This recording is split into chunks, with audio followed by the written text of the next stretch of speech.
그 프론트맨의 방에, 까만색 방에 벽이 다 기하학으로 되어 있어요. 뭔가 비밀을 아는 자들은 기하학을 아는 자들인 거예요. 우주의 원리를 파악하는 자들. 그래서 끊임없이 그게 나옵니다. 이번 시간에는 오징어 게임에 나오는 첫 번째 게임이었죠. 무궁화 꽃이 피었습니다라는 걸 한번 얘기해 보도록 할게요. 미로 같은 계단실을 통해서 딱 사람들이 세 군데의 문으로 통해서 나오는데, 그 나왔을 때 그 장면이 약간 무서운 느낌이 들었던 게 뭐냐면은 주변에 가짜로 그려진 그림들이 이렇게 있었잖아요. 뭐 들판 같은 그림이 있고 하늘이 가짜로 그려져 있었어요. 진짜 하늘은 안 보입니다. 그리고 위에서 잘라버리죠. 그래서 가짜의 그 랜드스케이프가 그려져 있는 화면들을 쭉 보여주다가 처음으로 카메라 앵글로 시선이 위로 보게 하는 거는 그 오일남 할아버지가 올려다보는 걸로 시작을 해요. 그 사람만 이제 위력에 올려다보는 여유가 있었던 사람인 거죠. 이 사람은 다 알고서 온 사람이니까. 거기서 제일 소름 끼쳤던 게 저는 그 인형이거든요. 되게 큰 인형이 하나 나오죠. 불편한 골짜기라고 하는 그런 얘기가 하나 있습니다. 그게 뭐냐면은 1970년대 일본의 과학자인 그 모리 마사히로라는 사람이 얘기한 그 이론인데, 그러니까 호감도가 얼마나 올라가느냐 뭐 이건데, 로봇을 만들었을 때 인간과 너무 다르게 만들면은 호감도가 없다가 인간과 좀 비슷하게 뭐 예를 들어서 미키마우스 모양으로 만든다든지 인형 모양으로 만들면 점점 호감도가 높아져요. 그러다가 갑자기 어중간하게 인간과 비슷한 그런 모양으로 만들었을 때 호감도가 뚝 떨어진대요. 일본의 어떤 여성을 이렇게 모델로 해서 만든 모형이 있어요. 근데 약간 어색하게, 인간이 아닌 건 알겠는데 너무 인간처럼 보일 때, 그럴 때 호감도가 뚝 떨어져요. 그 골짜기라고 해요. 그래서 이 불쾌한 골짜기라는 게 있고, 그 다음에 더 비슷해지면 이게 올라간다고 하더라고요. 우리가 좀비 영화 같은 걸 보면서 약간 공포감을 느끼는 이유가 그거래요. 이 불쾌한 골짜기 존에 그 좀비가 있는 거예요. 인간의 모습인데 인간답지 않게 걷고 약간 불편하게 걷는 그런 모습들이, 그런 게 불편한 골짜기에 있는 그러한 모습이다, 그렇게 얘기를 합니다. 예를 들어서 아톰 같은 로봇은 되게 호감을 주죠. 그래서 가분수로 만드는 거예요. 여러분 제페토라는 거 보시면은, 제페토 그 메타버스에 들어가시면은 캐릭터들이 다 약간 가분수형으로 됐어요. 아이가 가분수로 되어 있거든요. 우리는 아이를 케어하고 돌보아야 된다라는 그런 게 프로그램 되어 있는 사람들이잖아요. 근데 아이의 가장 그 형태적인 특징이 뭐냐면은 가분수라는 거거든요. 머리가 커요. 그래서 그런 아이를 볼 때는 약간 내가 케어해야 될 것 같은 존재처럼 보이는 겁니다. 오히려 인간답지 않게 귀여운 인형으로 나오죠. 큰 스케일로. 그때는 저는 뭐 괜찮았어요. 근데 목이 180도로 돌아갈 때 일단 공포심을 첫 번째로 느꼈고요. 그 엑소시스트 영화 보시면은 그 꼬마애가 모가지가 180도 돌아가거든요. 거기서 아주 기절을 하죠, 사람들이. 두 번째는 너무 인형 같았던 애가 막 사람을 쏴 죽이잖아요. 반전이죠, 완전히. 그래서 거기서 또 다른 공포를 또 한 번 느꼈던 것 같아요. 그 공간에서 극도의 공포심을 느꼈던 장면이라고 저는 생각을 하고요. 몇백 명 죽어나가서 막 공포스러운데, 맨 마지막 장면에 정말 소름 끼쳤던 게 저는 그거였어요. 하늘이 쫙 닫힐 때. 건축가 입장에서 봤을 때 저는 그게 되게 공포스러웠습니다. 하늘이라고 하는 거는 사실은 웬만해서는 우리가 어느 공간에 가든지 다 볼 수 있어요. 실내 공간에 들어왔을 때만 못 보죠. 인간이 최초의 건축 행위는 뭐라고 저는 생각하냐 하면은, 이제 모닥불을 놓은 것부터 시작을 해서 알타미라 동굴을 사용하고, 그 다음에 지금까지 남아있는 건축물 중에서 제일 오래된 게 gö베클리 테페라고 하는 유적인데, 그러니까 한 2겹 정도 되는 원형의 그런 벽체가 되어 있는 공간이에요. 벽이 인간이 만들 수 있는 가장 쉬운 건축 요소이기 때문에 그래요. 이 동그랗게 되어 있는 벽체 바깥쪽 일반적인 공간과 그 내부 공간을 벽으로 딱 구획을 하는 거거든요. 그래서 그게 인간이 만들어낸 공간을 컨트롤하는 첫 번째 액션입니다. 근데 거기서 더 발전을 하게 되면 지붕을 덮게 되죠. 그러니까 인간이 만드는 건축물 중에서 사실은 제일 만들기 어려운 게 지붕이에요. 그 중에서도 뭐가 제일 만들기 어려우냐? 큰 지붕을 만들기 어려워요. 기둥 간격이 넓거나 벽하고 벽 사이의 간격이 넓을수록 사실은 엄청나게 만들기가 어려운 거죠. 그러니까 어느 시대든지 간에 그 시대의 권력자의 힘은 뭘 조금 판단을 내릴 수 있냐면 얼마나 큰 지붕을 가지고 있느냐예요. 우리나라 전통 건축에서 가장 큰 지붕을 가진 건축이 어디냐? 경회로예요. 최고 권력자인 임금이 노는 공간이기 때문에, 그리고 연회를 하는 공간이니까 지붕이 제일 클 수밖에 없죠. 그 공간이 제일 큰 공간이라고 할 수 있고, 제일 큰 지붕을 갖고 있는 게 결국엔 최고의 권력자죠. 그 넓은 경기장, 내가 완전히 갇혀있는 듯한 공간인데, 그 거대한 공간, 야외 햇빛이 드는 공간조차도 나는 가볍게 지붕을 덮어버릴 수 있다. 나를 지금 컨트롤하고 있는 게임 진행자가 얼마나 대단한 권력자인가, 이거를 딱 보여주는 상징적인 장면인 것 같았어요. 근데 거기서 끝이 아니죠. 그다음 카메라 이렇게 쫙 뒤로 나가면 일부 마지막 장면에 주변이 다 물로 쫙 되어 있는 섬이었어. 완벽하게 고립되어 있는. 그러니까 내가 어디 도망갈 데도 없고 겹겹이 보완이 되어 있는. 그래서 주변에 물이 있는 공간은 그거는 보완의 공간이고 되게 중요하고 구분된 공간이라는 걸 나타내거든요. 그래서 자금성 같은 걸 보시면은 주변에 물로 된 해자로 파여져 있어요. 그 안의 공간이 엄청나게 중요한 공간이다. 이걸 나타내는 거죠. 그래서 수공간은 건축에서 제가 앞으로도 많이 말씀을 드릴 텐데 구분된 공간을 나타낼 때 수공간으로 많이 쓰거든요. 그래서 그런 것들을 이 공간 안에서 겹겹이 되어 있는 보완의 공간이라는 것들을 보여줘서 거기 안에 있는 그 작은 사람이 내가 얼마나 미약한 존재인지를 공간적 그리고 스케일적으로 쫙 줌아웃 하면서 보여줬던 장면이다. 그 생각을 합니다.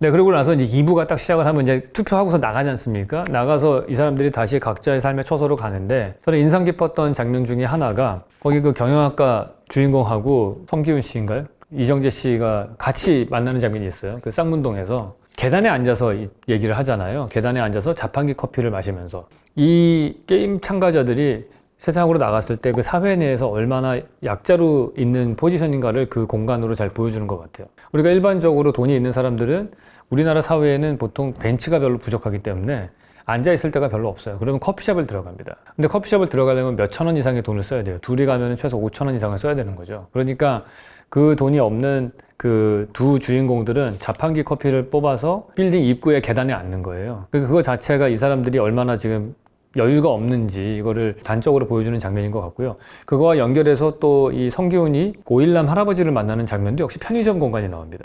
편의점 바깥에서 테이블에 앉아서 먹죠. 그것도 역시 가장 우리나라 사회에서 가장 저렴하게 점유할 수 있는 공간이에요. 그냥 길바닥에 있는 계단, 그 다음에 편의점 야외 그 테이블. 그 사람들이 갖고 있는 경제적 여유를 극단적으로 공간화로 보여주는 거다. 그리고 안주가 없는데 어떻게 하죠? 뭐 라면 땅 우리가 먹잖아요. 저도 되게 좋아하는 음식인데 그거 깨서 거기다 스프 이렇게 찍어서 먹는 그런 것들이 나오는데 연출력이 돋보였던 거는 저는 그걸 먹을 때 비가 내리게 설정을 했다는 거예요. 내가 만약에 그 공간에서 비가 안 내릴 때 이걸 먹고 있으면은 그 옆에 있는 공간들이 다 내 것처럼 쓸 수 있는 공간이 되는데 비가 내리는 순간 그 비가 내리지 않는 그 영역으로 시선이 집중되면서 공간이 축소가 되는 거죠. 그러니까 시청자 입장에서는 압축된 공간에서 더 집중력을 높이는 것도 되고 그 사람이 점유하고 있는 공간이 얼마나 작은가를 또 보여주는 것도 되죠. 그게 이제 우리의 일상에서 느껴나는 것들이 우산을 쓸 때예요.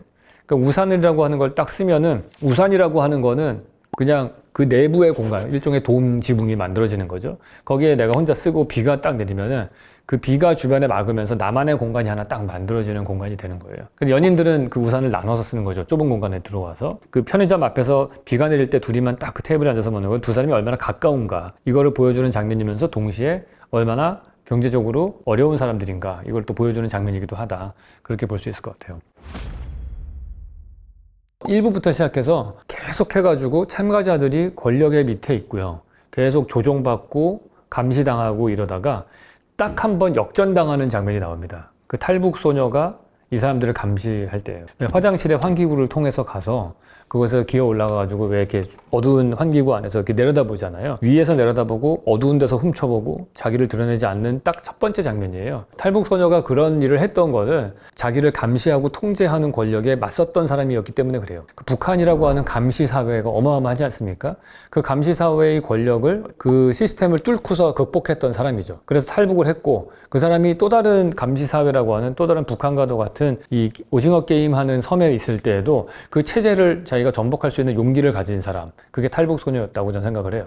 근데 저는 그 놀이터에서 뽑기 먹는 장면이 나오는데 전 되게 재밌다고 생각했어요. 거기에 보면은 미끄럼틀의 스케일이 엄청 커요. 그 스케일을 키운 이유는 뭐겠어요? 여러분들이 아마 어른이 돼가지고 놀이터에 한번 가보시면 느낌이 다르실 거예요.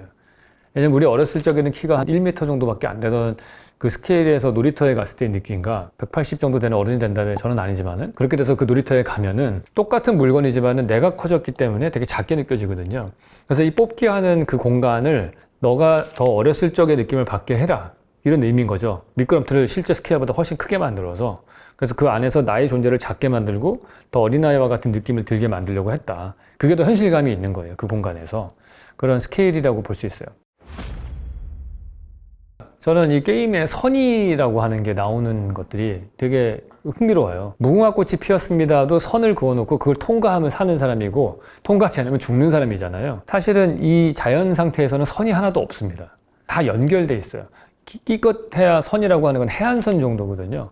근데 해안선도 왔다 갔다 하거든요. 파도가 칠 때는 들어왔다가 빠지면 밀렸다가. 그러니까 육지와 바다 정도의 선밖에 없어요. 나머지는 다 연결돼 있단 말이에요. 근데 인간은 반드시 선을 만들죠. 지적도를 만들고 내 땅은 여기서부터 여기까지고 딱 선을 그어요. 우리 어렸을 적에 학교에 가게 되면은 옆에 있는 짝하고 싸우죠. 선을 그어요. 딱. 선을 긋고서 너가 일로 넘어오면은 그 물건 내가 잘라서 갖는다. 뭐 이렇게 해서 지우개 넘으면 잘라서 가져가고 이런 유치한 짓을 하잖아요. 그러니까 인간이 다른 사람들하고 살면서 선이라는 걸 긋기 시작을 하는 거예요. 누가 제일 먼저 했을 것인가 생각을 해보면은 저는 그 선을 긋기 시작한 사람은 이집트나 메소포타미아 지역에서 농사를 짓기 시작한 사람부터일 것이다 생각을 해요. 농사를 짓기 시작하면은 내 땅에서 나오는 소출은 내 거란 말이에요. 그러니까 경계를 명확히 해야 되는 거죠. 여기서부터 여기까지 바운더리에서 나오는 음식은 내 거다. 이제 그게 그때부터 경제관념도 생기는 거고 영역에 대한 선에 대한 중요성이 생겨나고 그렇기 때문에 기하학도 발달할 것이다 생각을 해요. 맨 처음에 무궁화꽃이 피었습니다도 선을 넘는 자와 안 넘는 자로 죽은 자와 산 자를 구분하고 웃기잖아요. 뽑기 같은 것도 그냥 맛있게 먹으면 되는 건데 도형의 선을 만들어요. 삼각형 네모, 우산 모양. 그 선을 지키는 자만이 사는 거예요. 그 선을 깨트리는 자는 죽는 거죠. 그 선을 넘어가는 자. 줄다리기라고 하는 것도 선을 하나 긋죠. 그 끈을 양쪽에서 당겨서 이 중앙선을 이쪽으로 넘어가면 얘는 다 죽는 걸로 되어 있어요. 마지막 그 발판을 넘어가는 데는 다 죽게 되어 있고 여기에는 명확하게 선을 딱 자르면서 삶과 죽음을 경계를 명확하게 나누는 그런 것들이 나오죠. 그래서 이 드라마에서 나오는 거는 계속해서 선을 그어요. 그 누가 긋느냐 그 선은 관리자들이 걷는 거예요. 게임 진행자들. 결국에는 오징어 게임을 만든 오일남 프론트맨 이런 사람들이 내가 긋는 선 안에서 삶과 죽음을 나누는 자기가 최고의 권력자가 되는 거죠. 그래서 우리가 여기서 연결해서 봐야 되는 게 기하학이라는 걸 한번 봐야 돼요.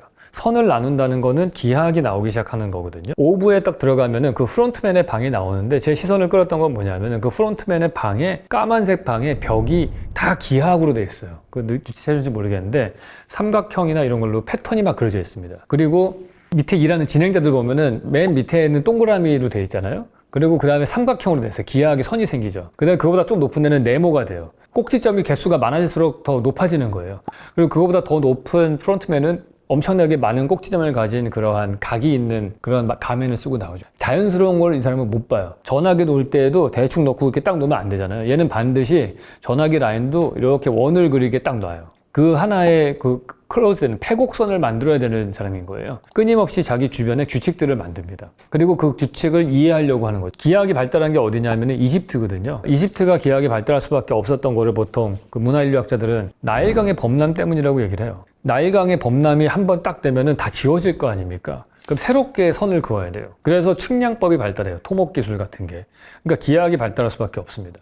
그러니까 지리적으로 봤을 때 이집트 쪽에서 기하학이 제일 먼저 발달했을 것이고 농경사회를 기반으로 해서 점점 문명이 발달하면서 그리스에서 아시는 대로 피타고라스가 수학을 제일 잘했던 사람이에요. 그 사람들이 또 기하학을 계승을 했을 것이고 수의 개념이 나오고 유클리드가 기하학을 정리를 하죠. 플라톤도 기하학을 또 발달시켰던 사람 중에 하나고 그 사람들 이제 과학자잖아요. 지금 뭐 보면은 지금 뭐 거의 말도 안 되는 얘기들 하잖아요. 저 세상이 뭐 물, 불, 공기, 흙으로 돼 있었을 것 같아. 뭐 엠페크라토스라는 사람이 처음으로 한 건데 그거보다 한 30년 뒤에 태어난 데모크리토스라는 이 정말 천재가 하나 있는데 그 사람은 야 원자로 된 것 같다.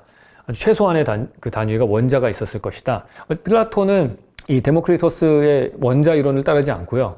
그 선대였던 그 엠페클라토스가 말한 물, 불, 공기, 흙 이걸 얘기를 해요. 그래서 그거를 각각의 기하학으로 그 원소를 상상을 해요. 그러니까 그러한 기하학적으로 모든 걸 파악하려고 했어요. 그래서 그 후대의 그 학자들이 선대들의 그 기하학을 추종을 했던 거죠. 그래서 저도 즐겨보는 그 일루미나티 같은 그러한 음모론 같은 거 보면은 일루미나티 상징을 보시면 이렇게 삼각형으로 돼 있고 막 눈이 하나 그려져 있고 막 그렇잖아요. 그게 뭐 피라미드에 그거다 뭐 이렇게 따오고 막 그런단 말이에요. 그래서 뭐 뭔가 비밀을 아는 자들은 기하학을 아는 자들인 거예요. 그래서 권력을 가진 자는 기하학을 이해하는 자들인 거고 우주의 원리를 파악하는 자들. 그래서 끊임없이 그게 나옵니다. 권력자, 프론트맨은 기하학으로 쫙 되어 있고요. 그 다음에 이 참가자들, 이 정말 권력이 제일 밑에 있었던 사람들은 기하학이 전혀 없어요. 근데 언제 기하학이 나오느냐? 마지막 3명 남았을 때. 그때 딱 밥 먹을 때 테이블이 삼각형이에요. 딱. 정삼각형의 테이블에서 셋이 밥을 먹습니다. 그때 처음으로 오케이 셋 정도 들어왔으면 너희들은 이제 조금 기하학적으로 존중받을 만한 그리고 거기서 한 명 살아남잖아요. 그 마지막 게임이 누굽니까? 그 마지막 게임이 오징어 게임이에요. 오징어 게임을 위해서 보시면 삼각형, 원, 사각형으로 만들어진 그런 게임이에요. 그래서 그 기하학의 패턴 안에서 게임을 해서 결국에 승자가 한 명 정해지고 그 사람은 이제 그 기하학을 쓰는 그 상위 계층으로 올라갈 수 있는 권위가 부어지는 거죠. 456억을 받고. 물론 이거를 디자인하신 감독이나 아니면은 미술 감독님들은 전혀 생각하지 않고 한 걸 수 있습니다. 그냥 저의 뇌피셜이니까 그렇게 받아들였으면 좋겠고요. 네, 여기까지 얘기하도록 하고요. 다음 시간에 계속 이어서 얘기해 보도록 하겠습니다.